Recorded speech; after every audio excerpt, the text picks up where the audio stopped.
Amigos, tal y como habíamos anunciado, tenemos el placer de recibir en nuestro espacio estelar a Iván Gatón, especialista en temas internacionales. Vamos a compartir el cafecito de hoy en el espacio estelar del día con él y le damos la bienvenida. Muchas gracias. Bienvenido, Iván. Estuviste muy recientemente aquí porque estábamos hablando de la guerra comercial China-Estados Unidos, que ayer hubo un paso más de Trump en una especie de escalada, ¿verdad? Y eso lo vamos a tratar. Pero en esta oportunidad, el principal interés, gracias, es la situación de Venezuela. El pueblo venezolano está ahora mismo entre un dictador y un presidente un poco raro, porque no es presidente, pero resulta que acaba de declarar que estaría dispuesto a aceptar una intervención militar norteamericana en Venezuela. Y lo voy a leer textualmente. Eso se lo preguntaron en el Washington Post. Y dijo: querido amigo embajador John Bolton, que fue el que dijo que habló de una intervención militar. Querido amigo embajador John Bolton, gracias por toda la ayuda que ha prestado a esta justa causa. Gracias por la opción. La evaluaremos y probablemente la Asamblea la tenga en cuenta para resolver esta crisis. En caso de ser necesaria, tal vez la aprobemos. Entonces, ¿cuál es la situación de la sociedad venezolana entre esas dos opciones? Había un gran político y gran pensador de la política que escribió un libro titulado La Política, un español llamado Azorín. Y Azorín hablaba de las abstracciones. A veces nosotros tenemos que tomar un punto equidistante, lo cual se hace difícil en medio de la posverdad. Es decir, estamos en un mundo donde cada cual dice: no, yo tengo mi verdad, pero la realidad es que en Venezuela, como ha planteado su santidad el Papa Francisco, tenemos a personas que han impuesto sus intereses particulares, es decir, mi interés por asumir el poder sin importar qué suceda con el país. Esto es muy importante en la era de la posverdad, donde hay muchas manipulaciones. Por ejemplo, mi generación es una generación muy narcisista, muy hedonista. Esa generación del Instagram, del Facebook, de los Twitters, entienden que poseen una verdad y que ellos están destinados a ser jefes de Estado.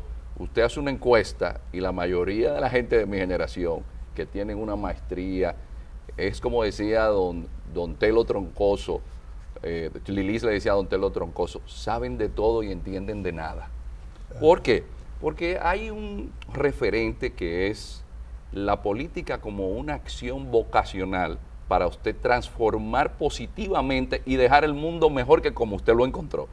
Y el Vaticano, Parolini, que es, digamos así, el canciller del Vaticano. Es el segundo cargo después del Papa. Después del Papa, cuando lo abordan, que es un hombre que estuvo en Caracas desde 2009 hasta 2013, él dice: su santidad habla, en primer lugar, que tanto oposición como el chavismo no quieren sentarse seriamente a dialogar.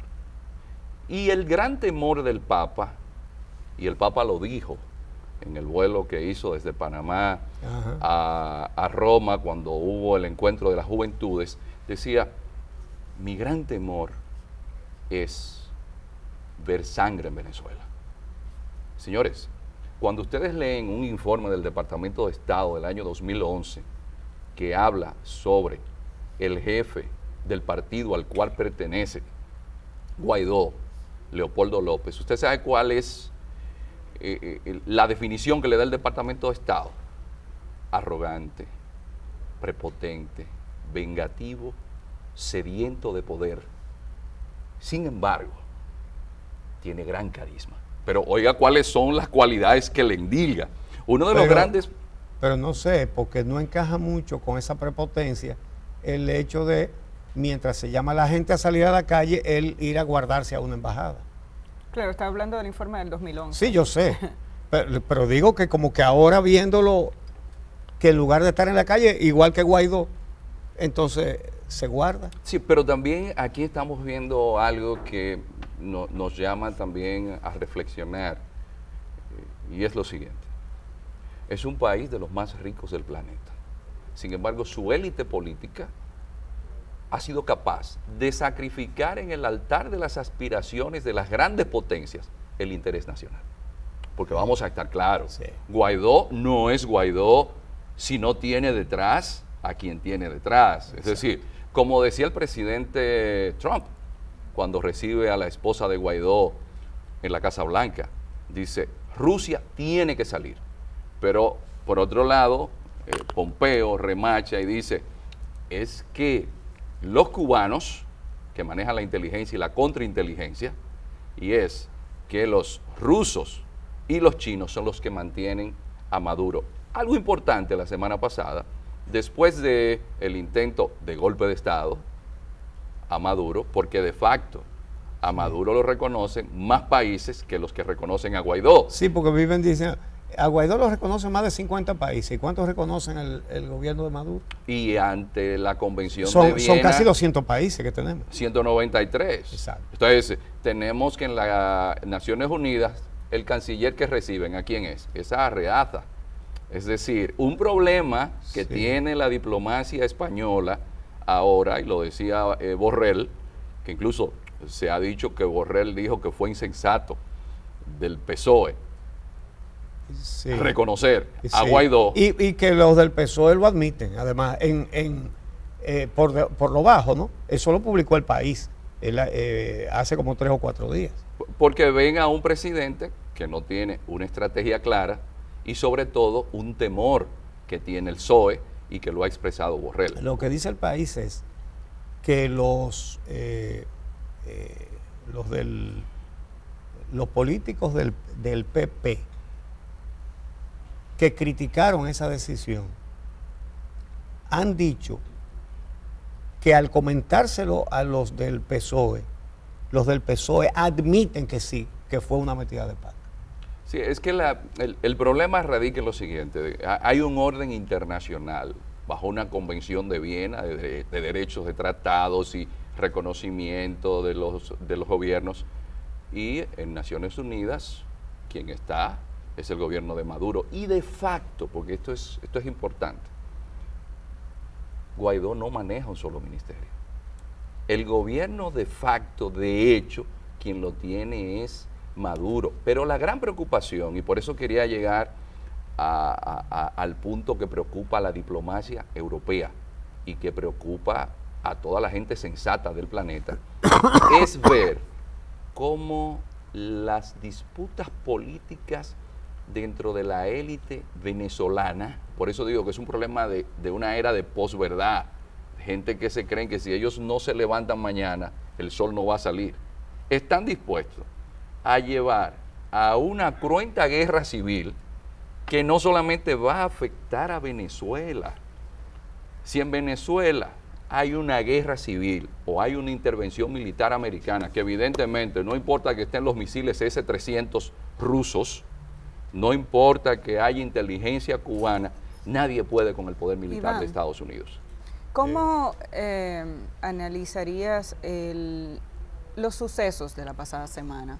Hace un momento decías, hubo un intento de golpe de Estado al gobierno de Maduro, pero ¿qué pasó? Porque se libera a Leopoldo López, se habla de una salida a la calle. ¿Cómo evaluarías lo que se intentó hacer y las consecuencias? Bueno, evidentemente, comenzando por las consecuencias. Guaidó queda en una situación mucho más débil, porque ahora la propia oposición vio como un acto de desesperación el intento de golpe de Estado cuando se dejan engañar por Padrino López, porque como planteaba el propio Elliot Abrams, y planteaba a Pompeo Y Bolton. y Bolton se había acordado, oiga, esto estamos hablando de grandes ligas, es decir, que Maduro y la gente alrededor del gobierno de Maduro engañan a la oposición haciéndole creer que van a entregar cuando es un trabajo de contrainteligencia para enterarse de quiénes estaban a favor de la oposición política. Ajá. Es decir, ¿quién sale fortalecida de esa situación? Sale fortalecido el régimen de Maduro. O en este caso, yo siempre he dicho que no pensemos en Maduro, porque Maduro no tiene la fuerza que queremos. Maduro es el rostro, son los militares, y por eso es que en todos los informes que da la Casa Blanca dicen, y lo dijo también el propio presidente Trump, un militar que decida, porque los militares son los que tienen el poder en Venezuela. Entonces, ahora con alguien que llama a una intervención militar, va a tener Guaidó más espacio en las Fuerzas Armadas, y evidentemente que es algo que nosotros no queremos admitir, se nos hace difícil, pero el madurismo tiene gente. Es decir, hay una base social también, que el chavismo, que no es de Maduro, sino del chavismo, porque hay algo que no queremos entender. Y esto lo expresaba el profesor Juan Bosch en una visita que hizo a Venezuela en el año 1970. Y él decía, no, yo me quedé sorprendido de ver cómo un país tan rico como Venezuela tiene tantos pobres. Luego vemos a Arturo Uslar Pietri, que hablaba de cómo iba a llegar al poder Chávez fruto de esa desidia que habían tenido adecos y copellanos. Y nosotros tenemos... Y de la corrupción que habían implantado. Y de la corrupción. Y la gente se cansó y crearon todas las condiciones para que el chavismo llegara. Y el chavismo plantó base social. Y la gente no quiere entender eso. Maduro, o el régimen que está en Venezuela ahora mismo, no es un régimen falto de apoyo. Sin embargo, Guaidó, cuando usted ve las protestas, son en barrios de clase media y clase alta.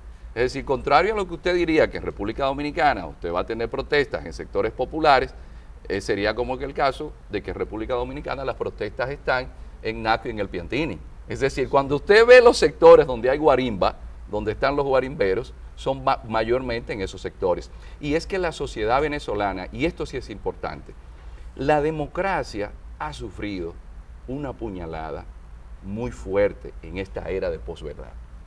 Sucede que el propio Estados Unidos tiene a un presidente que llegó en base a propaganda, llegó en base a difusión de informaciones falsas, a lo que se habla de la propia trama rusa, lo que pasó con Facebook y Data Analytics. Y esa democracia de hoy, nosotros vivimos bajo una propaganda que no nos permite identificar bien los hechos. Los hechos puntuales es que Venezuela ha sido un país rico y su élite política no ha sido capaz de utilizar esa riqueza para beneficiar a su pueblo. Ahora, ¿cómo podemos entender el futuro de Venezuela en ese contexto? Estamos hablando de un país donde los pobres son los que eligieron a Chávez y Maduro hereda, digamos, esos votos. Yo no creo que la simpatía, pero sí los votos.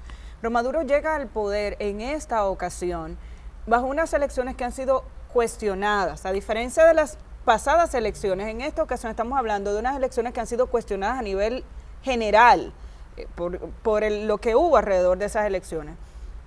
Hay hambre en Venezuela en este momento. El acceso a esas políticas populares y hasta populistas no es igual a lo que teníamos en los gobiernos anteriores del chavismo.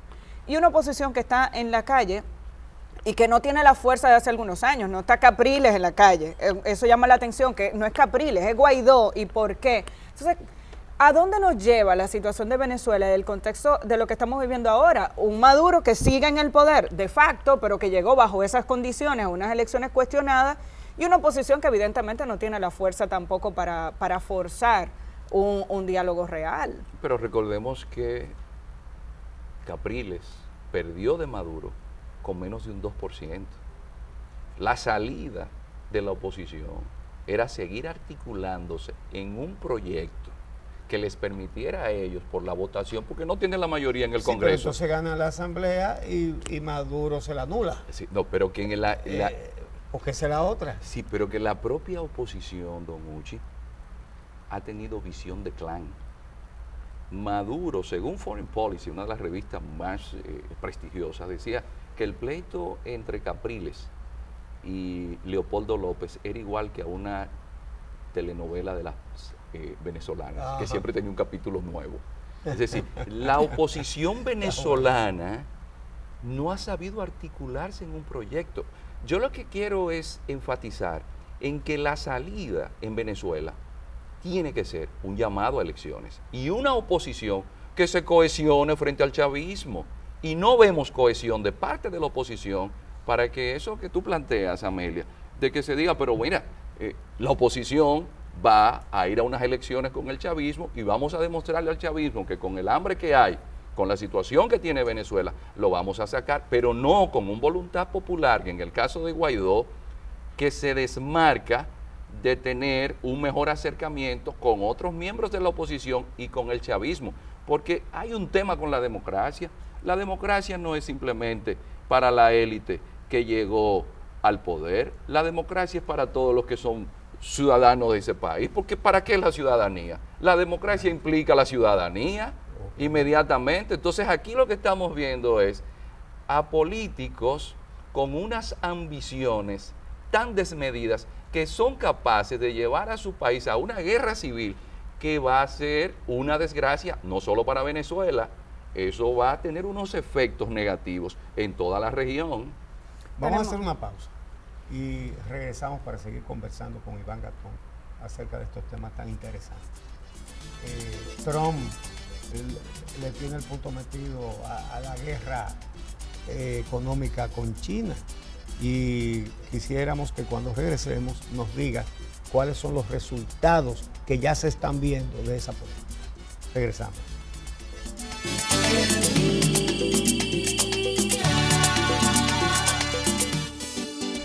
Entramos en la fase final de este programa y continuamos conversando con Iván Gatón. Donald Trump ayer calentó más la guerra comercial con China, amenazando con más aranceles a los productos chinos y dijo que van a ser prácticamente todos los productos. Se dispararon las bolsas, ¿verdad? Y me gustaría que tú nos dijeras cuáles son las consecuencias que está causando esta situación para China, para los Estados Unidos y para el mundo. Las guerras comerciales perdemos todos, mucho más cuando hay un nivel de interdependencia en una economía que llamamos globalizada. El hecho de que Estados Unidos haya decidido aumentar aranceles de un 10 a un 25% a productos que rondan los 200.000 millones de dólares y diciendo que va a aplicar a 300.000 millones de dólares más en importaciones de productos de China, ¿usted sabe a quién termina afectando? Paradójicamente. ¿A Estados Unidos? Al propio Estados Unidos. ¿Por qué? Porque Estados Unidos es el gran comprador de China.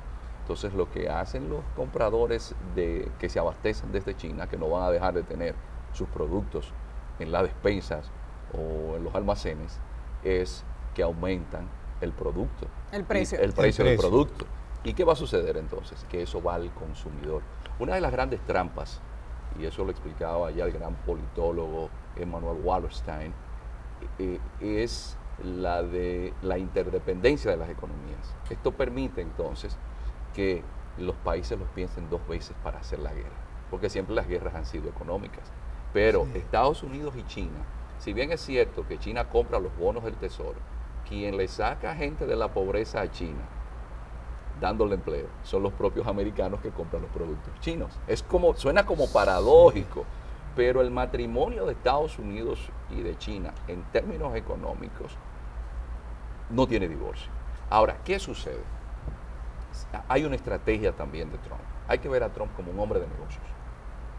El viceprimer ministro He, que es el hombre encargado de las negociaciones, está llamado a visitar Washington en esta semana. Pero la semana pasada estaba Lighthizer en Pekín. Entonces, lo que se puede entender de esta forma de Trump, que es una forma de negociador, como él siempre ha sido, a los rudos, es diciendo, mira, yo estoy viendo que ustedes van muy lentos y yo lo que voy a hacer es que voy a aumentar porque yo necesito una mejor respuesta de ustedes. Esa es una lectura. La otra lectura... ¿Una mejor respuesta en qué sentido? Porque los chinos todo lo llevan a su tiempo. Y Trump está un poco desesperado porque ve que las Son gente con negociaciones emperadores y van muy cosas. Son cosas milenarias. Los chinos 100 años no son nada. Pero ese es el problema, que el sentido pragmático de Trump ante unas negociaciones que Estados Unidos sigue con un déficit comercial de casi 300 mil millones de dólares con China, dice, no, que ustedes van muy lento para los problemas que yo tengo aquí. Entonces, esa puede ser una forma de presión. Ahora, ¿qué señal da esto? De que evidentemente esa estrategia que tiene no Trump solamente, porque hay que estar claro, quien hace el diseño de las negociaciones y quien dice por dónde van a ir las cosas es el USTR, que es el que se encarga de las negociaciones, es un grupo de técnicos y de gente que llevaron a Trump al gobierno, que tienen miedo con los chinos. Y es que increíblemente esa globalización económica, Estados Unidos, después de haber sido el gran promotor, se ha dado cuenta que el gran beneficiario es China y hay que buscar la forma de detenerlo. Mientras tanto, el asunto no queda solamente en Estados Unidos. Los chinos le pusieron prohibiciones a la importación de carne de cerdo de Canadá, le impusieron prohibiciones a la canola. ¿Por qué? Porque los canadienses le tienen presa a la vicepresidente de Huawei, porque el otro problema viene en la lucha tecnológica. Cuando usted toma a Didi, que es una unicornio, que le ha hecho perder a Uber millones de dólares, usted dice, pero ¿cuál es la empresa con más unicornios del planeta? Lo está teniendo ahora mismo China. Entonces ellos están luchando en el ámbito tecnológico, en el ámbito comercial y evidentemente, señores, la ruta de la seda es el proyecto que está mostrándonos a nosotros que China es quien está moviendo y manteniendo la economía del planeta y que es irreversible. La historia no se detiene porque Trump y otras personas entiendan que debe detenerse. Bueno, qué pena que se acabó el programa, pero siempre se acaba. Este programa tiene ese defecto, que siempre se acaba. Continúa mañana. Sí, mañana volvemos. Pero muchas gracias, Iván Gatón, que nos ayuda siempre a entender estos temas internacionales. A ustedes los esperamos mañana a las 6. Pero es verdad que usted no se quiere despedir hoy. Como cada día. Hasta mañana.